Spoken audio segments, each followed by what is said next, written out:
میں اس بار عورت مارچ میں شامل ہوا تھا۔ بہت سے ایسے لوگ ہیں کہ جنہیں یہ سمجھ نہیں آتی کہ آخر خواتین کو وہ کون سے حقوق ہیں جو نہیں مل رہے۔ ہمارے پورے گھر تو انہی کے کنٹرول میں ہے، ہر چیز ان کے کنٹرول میں ہے۔ ساتھ انہیں پلے کارڈز انہوں نے اٹھائے ہوئے تھے کہ اسلام نے سارے حقوق دیے، ساتھ وہ عورتوں پہ پتھراؤ بھی کر رہی تھی۔ خاص طور پہ لڑکیوں کو کہتے ہیں کہ یہ چھپا لو، یہ نظر نہیں آنا چاہیے، تمہاری خالہ کو پھپھو کو نہ پتہ چلے کہ تمہارے پاس فون ہے۔ اسلام کسی فریج کا نام نہیں ہے کہ جس کے اندر حقوق پڑے ہوئے ہیں۔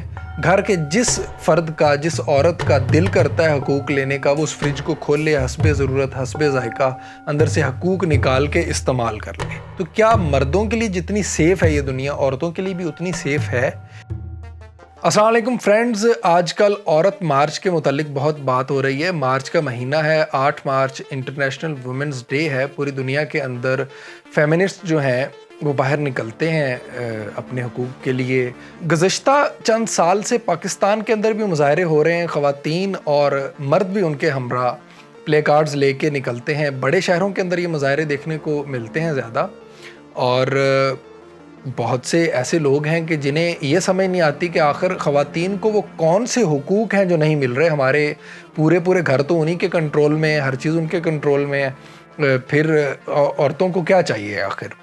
اور چند سالوں سے میں بھی کنکھیوں سے یہ مارچ دیکھ رہا تھا، اسلام آباد میں رہتے ہوئے۔ چھوٹا سا شہر ہے اسلام آباد، کئی بار تو مارچ ہو رہا ہوتا تھا اور میں قریب سے گزرتا تھا کسی کام سے، تو مطلب مجھے پتہ بھی نہیں ہوتا تھا کہ آج وومنز ڈے ہے اور آج یہ مارچ ہوگا۔ اور سوشل میڈیا پر زیادہ تر اس کے اوپر تبصرے دیکھنے کو ملتے تھے اور یہ پلے کارڈز دیکھنے کو ملتے تھے۔ میں اس بار عورت مارچ میں شامل ہوا تھا۔ میں آپ کو بتاؤں گا کہ میں عورت مارچ میں کیوں شامل ہوا تھا، میں نے وہاں جا کے کیا دیکھا، اور وہ کون سی ایسی چیزیں تھیں جس نے مجھے مجبور کیا کہ میں عورت مارچ میں شامل ہو جاؤں۔ فرینڈز، خواتین کے مسائل کی اگر بات کی جائے تو مسائل تو بہت زیادہ ہیں۔ یعنی آپ دیکھ لیں کہ ہمارے پنجاب کے اندر یا باقی جتنی بھی زرعی زمینیں ہوتی ہیں، دادا وراثت جسے کہتے ہیں، بہت بڑی تعداد میں خواتین کو اس وراثت سے محروم رکھا جاتا ہے۔ چھوٹی عمروں میں ہی لڑکیوں سے انگوٹھے لگوا لیے جاتے ہیں اور کہا جاتا ہے کہ جی ہماری بہنوں نے تو خود ہی اپنی خوشی سے اپنی حصے کی زمین ہمیں دے دی تھی۔ اس کے بعد اگر آپ دیکھیں، گھریلو تشدد جو ہے یہ ایک بہت بڑا مسئلہ ہے۔ آج تک کبھی ایسا نہیں ہوا کہ میں آدھے گھنٹے کے لیے گھر سے واک کے لیے اگر میں نکلا ہوں، اپنے گھر سے مرکز تک گیا ہوں، مارکیٹ تک گیا ہوں، پیدل چلتے ہوئے کوئی ایسا آدھا گھنٹہ نہیں گزرا جس دوران اگر میں کسی گھر کے باہر سے گزر رہا ہوں تو مطلب اس پورے میری واک کے دوران کسی نہ کسی گھر سے کسی خاتون کے رونے کی آواز میں نے نہ سنی ہو، اور یہ تاثر نہ ملا ہو باہر سے گزرتے ہوئے کہ میاں بیوی لڑ رہے تھے اور گھر میں موجود خاوند نے اپنی بیوی کو مارا ہوگا جس کی وجہ سے وہ رو رہی ہے اور وہ چیخ رہی ہے۔ اور اس کے بعد تیسری سب سے بڑی چیز، ریسنٹ جو واقعہ موٹر وے کے اوپر ریپ کیس تھا، اور جس کے بعد بہت لوگوں نے جو یعنی اس کے اوپر جو تاثرات تھے لوگوں کے، اور خاص طور پہ جو لاہور کے CCPO تھے، انہوں نے کہا کہ یہ اکیلی کیوں نکلی اور اس طرح کی جو باتیں تھیں۔ اس کے بعد میں نے یہ ڈیسائیڈ کیا کہ اس بار میں بھی عورت مارچ میں شامل ہوں گا، کیونکہ دیکھیں آدھی دنیا کم از کم عورتیں ہیں، آدھی دنیا کی آبادی عورتوں پر مشتمل ہے۔ یہ دنیا عورتوں کی بھی اتنی ہے جتنی ہماری ہے۔ تو کیا مردوں کے لیے جتنی سیف ہے یہ دنیا، عورتوں کے لیے بھی اتنی سیف ہے؟ کیا وہ تمام چیزیں، وہ تمام حقوق، وہ آزادی، وہ سوچ اور فکر کی آزادی، تعلیم حاصل کرنے کی، کاروبار کرنے کی، ان تمام چیزوں کی جو آزادی مردوں کو حاصل ہے، کیا وہ خواتین کو بھی اتنی ہی حاصل ہے؟ اس کا جواب شاید ہم خود سوچ بھی سکتے ہیں اور یہ بھی کہہ سکتے ہیں کہ نہیں، اسلام نے حقوق دیے ہیں تو اس عورت مارچ میں جانے کی ضرورت نہیں ہے۔ اسلام نے سارے حقوق عورتوں کو دیے ہیں، اسلام نے جناب جائیداد کا حق دیا ہے، اسلام نے عزت دی ہے، اسلام نے بہت کچھ دیا ہے خواتین کو۔ دیکھیں، اس بارے میں ایک بہت کڑوی بات کہوں گا کہ اسلام کسی فریج کا نام نہیں ہے کہ جس کے اندر حقوق پڑے ہوئے ہیں۔ گھر کے جس فرد کا، جس عورت کا دل کرتا ہے حقوق لینے کا، وہ اس فریج کو کھول لے، حسب ضرورت حسب ذائقہ اندر سے حقوق نکال کے استعمال کر لے۔ اسلام کسی فریج کا نام نہیں ہے، اسلام چند کتابوں کا نام ہے جس میں قوانین دیے گئے ہیں جس میں ضابطۂ حیات بتایا گیا. اب ان قوانین کے اوپر کون عمل کرے, کون عمل کروائے, کس کو حقوق وہ ملیں, کس کو نہ ملیں. یہ ایک چھوٹی سی اگزامپل میں آپ کو دے دیتا ہوں, ایک کمپیریزن آپ کر لیں کہ کیا موبائل فون اور انٹرنیٹ تک رسائی ایک اڈلٹ کا حق ہے یا نہیں ہے. ایک 16-17 سال کا جو بندہ ہے, مرد ہے یا عورت ہے, کیا اس کو اس تک رسائی ہونی چاہیے یا نہیں ہونی چاہیے؟ اگر آپ کا جواب ہے کہ آج 2021 میں یہ بہت ضروری ہے کہ اگر کوئی شخص اسمارٹ فون خرید سکتا ہے تو اس کو خریدنے کی اجازت بھی ہونی چاہیے, تو آپ خود سوچیں کیا گاؤں میں رہنے والے بہت سے ہمارے ہی مسلمان بہنیں اور بھائی, ہمارے ہی طرح کے مسلمان لوگ, کیا ان کی یہ سوچ نہیں ہے کہ یہ فون لڑکیوں کے پاس نہیں ہونا چاہیے؟ ہاں, لیکن شہروں میں رہنے والوں کے پاس فون ہوتا ہے, ان کا اپنا مائنڈ سیٹ ہوتا ہے کہ نہیں, ہاں مطلب فون تو ضرورت ہے, فون ہونا چاہیے. اور بہت سے لوگ ایسے بھی ہیں کہ جب وہ گاؤں میں اپنے عزیز رشتہ داروں کو ملنے جاتے ہیں نا, تو وہ اپنے بچوں کو کہتے ہیں کہ اپنے فون, خاص طور پہ لڑکیوں کو کہتے ہیں کہ یہ چھپا لو, یہ نظر نہیں آنا چاہیے, تمہاری خالہ کو, پھپھو کو نہ پتہ چلے کہ تمہارے پاس فون ہے. لیکن جب وہ شہر میں واپس اپنے ادھر آتے ہیں تو پھر وہ استعمال کر لیتے ہیں. تو اس کا مطلب ہے کہ یہ سوسائٹی جو ہے ایک خاص طرح کا مائنڈ سیٹ ہے جو روکتا ہے استعمال کی چیزوں سے, آزادی سے, اور یہ اس چیز کے اوپر قدغن لگاتا ہے. اور اس کے علاوہ اور بہت ساری چیزیں ہیں جو شاید یہاں ڈسکس نہیں ہو سکتی, جو مسائل ہیں خواتین کے لیے, اور جو سوسائٹی کا پرابلم ہے, کسی ریلیجن کا یا اور اس طرح کا کوئی اس میں ایشو نہیں ہے. ان تمام مسائل کے باوجود ہمارے ملک کی بہت ساری خواتین ان مارچ کرنے والی خواتین کے خلاف ہیں. ان کے بہت سارے اس کے اندر جواز ہیں, بہت ساری باتیں ہیں جو وہ کرتی ہیں. خاص طور پہ ایک بات یہ ہے کہ جی مارچ میں جو خواتین آتی ہیں نا, ان کا لباس ٹھیک نہیں ہوتا, انہوں نے دوپٹے نہیں کیے ہوتے. کسی حد تک یہ بات صحیح ہے, کیونکہ مارچ میں آنے کی اجازت ان خواتین کو ہی ہوتی ہے مطلب جو ذرا ماڈرن ہیں اور اس طرح کا لباس پہنتی ہیں. تو وہ صرف مارچ کے لیے وہ والا لباس نہیں پہنتی, بڑے شہروں میں لباس پہنا جاتا ہے, اور لباس وقت کے ساتھ ساتھ کسی معاشرے کے اندر کلچر چینج ہوتا ہے, زبان چینج ہوتی ہے, لباس چینج ہوتے ہیں. تو اس کا تعلق مارچ سے نہیں ہے, بیسک اس کا تعلق مارچ ہو یا نہ ہو, لوگوں نے لباس جو پہننا ہے, جو وہ پہنتے ہیں وہی پہنیں گے. خیر اس کے بعد نعروں کی بات آتی ہے کہ ان کے کچھ نعرے جو ہے نا وہ ٹھیک نہیں, لہٰذا ہم عورت مارچ میں شامل نہیں ہوں گے یا ہم عورتوں کے حقوق پہ کام نہیں کریں گے, یہ تو جناب بے حیائی پھیلا رہے ہیں اور اس طرح کی باتیں ہیں.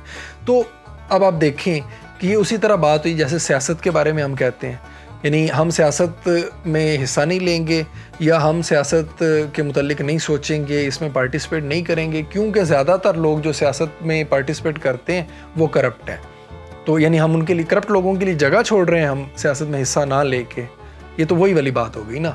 یعنی اور ایک اور بات, جب یہ مارچ ہو رہا تھا وہاں پہ کچھ یعنی کہ اسلامسٹ گروپس تھے, اسلامی جماعتوں کے لوگ تھے جو پچھلے سالوں میں تو باقاعدہ پتھراؤ کرتے ہوئے نظر آئے ہیں, اور خواتین بھی پتھراؤ کرتے ہوئے نظر آئی ہیں. ساتھ انہیں پلے کارڈز انہوں نے اٹھائے ہوئے تھے کہ اسلام نے سارے حقوق دیے, ساتھ وہ عورتوں پہ پتھراؤ بھی کر رہی تھیں.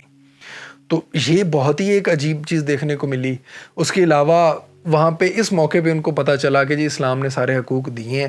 اس سے پہلے خواتین کے حقوق کے لیے کبھی اسلامی گروپوں نے, جو اسلامی جماعتوں والے, انہوں نے کوئی خاص کام نہیں کیا, کبھی وہ نہیں آئے, کبھی انہوں نے حقوق کی بات نہیں کی. بلکہ جب قانون بننے لگا کہ عورتوں پہ تشدد نہیں ہونا چاہیے, گھریلو تشدد کی جب بات ہو رہی تھی اور قانون کی بات ہو رہی تھی, تو یہ مولویوں نے ہی کہا کہ جناب ہلکا پھلکا تشدد جائز ہے. اب بندہ ان لوگوں کو کیا کہے کہ ہلکا پھلکا تشدد جائز ہے. ہلکا پھلکا یہ کس کو کہتے ہیں؟ ہر ایک کا ہلکا پھلکا پھر الگ ہوگا. یعنی کہ جو کھاتے پیتے لوگ ہیں, پہاڑوں میں رہنے والے مضبوط لوگ ہیں, ان کا ہلکا پھلکا یہ ہوگا کہ مطلب وہ بیوی کے دانت توڑ دیں, یہ ہلکا پھلکا ہوگا. اور شہر میں رہنے والے ممی ڈیڈی بندے کا ہلکا پھلکا یہ ہوگا کہ وہ ایک تھپڑ مار لے. کسی کا زیادہ ہوگا تو یہاں سے منہ پھاڑ دے گا, سر پھاڑ دے گا, تو یا ٹانگ شانگ توڑ دے, یا اس طرح کچھ کر لے, یا مطلب تیزاب پھینک دے ہلکا سا اس طرح سے, تو وہ ہلکا پھلکا تشدد ہوگا. مطلب اس کو کیسے دیکھیں گے؟ مجھے تو یہ سمجھ نہیں آتی کہ مطلب ایک آدمی دوسرے کے اوپر ہاتھ کیسے اٹھا سکتا ہے، اور وہ بھی ظاہر ہے میاں اور بیوی تقریباً ایک ہی ایج کے ہوتے ہیں اور ایک ہی گھر میں رہتے ہیں، آپ کے بال بچے بھی ہوتے ہیں، گھر میں دوسرے افراد بھی ہوتے ہیں، آپ کسی دوسرے کو سزا کیسے دے سکتے ہیں؟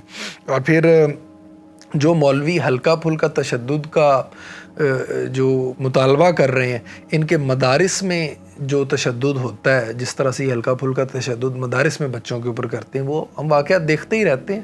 اور مطلب سنگلیوں کے ساتھ بچوں کو، جو بچے بھاگ جاتے ہیں مار پیٹ کی وجہ سے، تو ان کو پکڑ کے لایا جاتا ہے، سنگلیوں کے ساتھ باندھ کے مدارس کے اندر کئی مہینے رکھا جاتا ہے اور ان کو زبردستی پڑھایا جاتا ہے. تو یہ پھر وہ ہلکا پھلکا تشدد ہوگا جس کی اجازت وہ چاہتے ہیں، جو قطعی طور پہ نہیں دی جا سکتی. اس کے علاوہ اس مارچ کے اندر جو لوگ تھے، مطلب آپ وہاں شامل ہوں گے تو آپ کو پتہ چلے گا کہ کتنے دکھی لوگ وہاں تھے. کشمیر کو ریپرزینٹ کر رہی تھی خواتین، کشمیر کے میں جو انڈین آرمی ظلم کر رہی ہے اس کے بارے میں. آج کہ یہ کہا جاتا ہے کہ یہ انڈیا شاید ان کو فنڈ کرتا ہے، ایسا بھی نہیں ہے، وہ تو انڈیا کے ہی مظالم کے خلاف بھی وہاں لوگوں نے پلے کارڈز اٹھائے ہوئے تھے. پھر ہزارہ کمیونٹی جو شیعہ کمیونٹی ہے، جس کا پورے پاکستان کو کوئی فرق ہی نہیں پڑتا، کسی کو پتہ ہی نہیں ہے کہ ان کا مسئلہ کیا ہے، ان کا قتل عام ہو رہا ہے، ان کا جینوسائیڈ ہو رہا ہے، وہ خواتین وہاں موجود تھیں.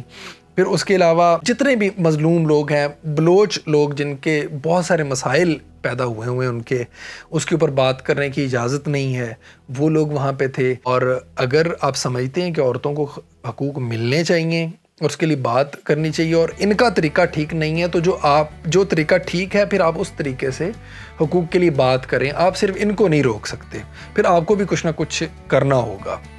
صرف یہ نہیں کہہ سکتے کہ اسلام نے حقوق دیے ہیں. اچھا، اور اس کے بعد جو بہت امپورٹنٹ چیز ہے وہ یہ کہ ان کے جھنڈے کے اوپر اعتراض کیا گیا کہ یہ فرانس کے جھنڈے سے ملتا جلتا ہے، جبکہ وہ فرانس کا جھنڈا نہیں ہے. اس کے اوپر سوشل میڈیا کے اوپر بہت بڑے بڑے علامہ بیٹھے ہوئے ہیں جو کہہ رہے ہیں کہ جی یہ فرانس والوں نے جو گستاخی کی نبی پاک کی، تو اس لیے انہوں نے فرانس کا جھنڈا اٹھایا ہوا ہے. ایسا نہیں ہے، یہ وومن ڈیموکریٹک فرنٹ کا جھنڈا ہے جو فرانس کے جھنڈے سے شاید ملتا جلتا ہے. اور اس کے علاوہ ایک اور پلے کارڈ جو ہے وہ گردش کر رہا تھا، جس کے اوپر لوگوں کے کافی تحفظات ہیں، جس میں ایک 9 سال کی لڑکی اور ایک 50 سال کے مرد کی شادی کے متعلق کوئی ذکر ہے. تو وہ بیسیکلی وہ اس کے اندر پریزنٹ ٹینس یوز کیا گیا اس کے آخری جملے میں، وہ اگر آپ دیکھیں تو. اور وہ فاٹا میں قبائلی علاقوں میں جرگے کے فیصلے پر ایک بالکل چھوٹی عمر کی بچی کا ایک بڑے عمر کے آدمی کے ساتھ زبردستی شادی، کہ ابھی ریسنٹلی ویڈیو بھی وائرل ہوئی تھی، آپ لوگوں نے سوشل میڈیا پہ دیکھی ہوگی، اس کے اوپر کنڈیم کرنے کے لیے اور اس کے متعلق بات کی گئی ہے. جو لوگ قبائل کو سمجھتے ہیں، قبائلی نظام جرگہ اور اس چیز کو سمجھتے ہیں، ان کو پتہ ہوگا کہ کم عمری کی شادیاں بھی وہاں پہ اس طرح سے کر دی جاتی ہیں، جو مطلب قرآن کے ساتھ شادی ہو جاتی ہے.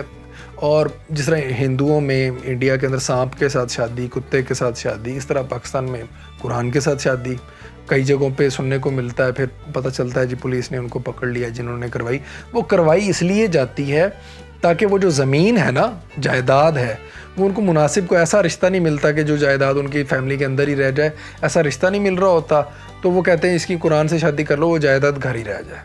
تو یہ بہت عجیب و غریب قسم کے مسائل ہیں جن کو ایڈریس کرنے کی ضرورت ہوتی ہے. اور جب ہم نہیں کرتے، ہم ویکیوم چھوڑتے ہیں تو وہ ویکیوم فل ہونا ہوتا ہے. ایکولیبریم تو رہنا ہے نا. جب ہم ویکیوم چھوڑیں گے اس کو فل کرے گا کوئی نہ کوئی، تو ان کا طریقہ پھر ہمیں پسند نہیں آئے گا. تو اگر اسلام نے حقوق دیے ہیں، اسلام آج تک مجھے جو بات سب سے اچھی لگی ہے اور جو بہت گہری بات ہے، وہ نبی پاک کی آخری خطبے کے دوران جو ہیومن رائٹس کے متعلق بہت ساری باتیں ہوئی تھیں. ایک بات یہ بھی ہوئی تھی کہ عورتوں کے معاملے میں اللہ سے ڈرو. یہ ایک بہت گہرا جملہ ہے. آپ سب لوگ اس کو غور سے اس کے اوپر غور کریں اور اس کے متعلق اپنی اپنی رائے دیں کہ یہ ایک کلوز اینڈڈ سٹیٹمنٹ نہیں ہے، یہ ایک ڈیبیٹ کو جنم دیتی ہے یہ بات کہ عورتوں کے معاملے میں اللہ سے ڈرو. مطلب کلوز اینڈڈ بھی چیزیں ہو سکتی تھیں کہ یہ کرنا، یہ کرنا، یہ نہیں کرنا. یہ ایک اوپن اینڈڈ بات کیوں کی گئی؟ Thank you very much. اگر آپ کو میری ویڈیو اچھی لگی ہو تو بیل آئیکن دبا لیں، سبسکرائب کر لیں اور کمنٹ سیکشن میں مجھے بتائیں کہ کیا معاملات ہیں، کیا سین ہے، اور اگلی ویڈیو تک کے لیے اجازت دیں۔ اللہ حافظ۔